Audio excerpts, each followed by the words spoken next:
Présentement, pour le Canada, l'élément le plus important est l'élément de l'environnement. Vous vous rappelez possiblement du désastre du Exxon Valdez en Alaska, qui a coûté, il y a une vingtaine d'années, 2 milliards pour nettoyer. Si on avait quelque chose de cette nature-là dans le passage du Nord-Ouest, moi j'estime que ça nous coûterait probablement un minimum de 10 milliards de dollars pour faire un nettoyage probablement superficiel. En plus, on n'a pas de compétences présentement dans le nettoyage de l'huile qui est mélangée avec des glaces. Surtout si les glaces sont assez solides et que l'huile est en train de se répandre en dessous des glaces sans qu'on puisse les voir. Alors, où le dégât va se faire, comment on va l'arrêter. Alors ça, c'est excessivement important.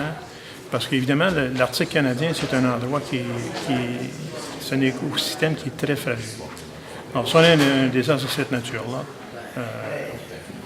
ça ne sera pas la fin du monde, évidemment, mais ça va probablement nous coûter très cher. Surtout si le navire est un navire qui a un drapeau de convenance. Alors, il est fort possible qu'à ce moment-là, c'est nos taxes qui vont payer pour le nettoyage.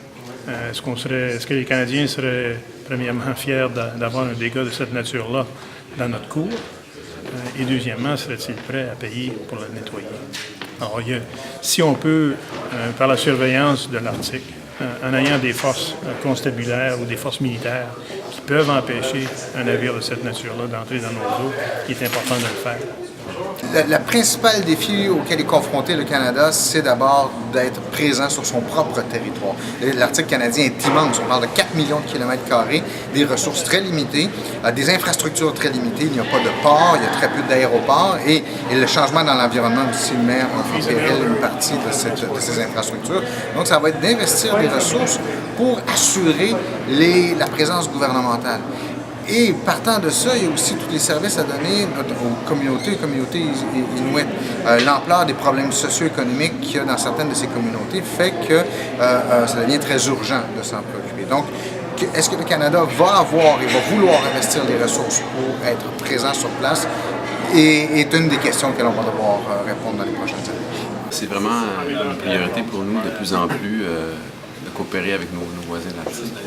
Je pense que la réunion des chefs d'état-major à Gooseville l'année dernière était vraiment un pas dans cette direction-là, parce qu'on veut établir un dialogue avec nos pays voisins, s'assurer qu'on puisse échanger des leçons apprises par rapport à nos expériences d'opération dans le Nord, puis de voir s'il y a peut-être aussi des leçons qu'on peut échanger à ce niveau-là.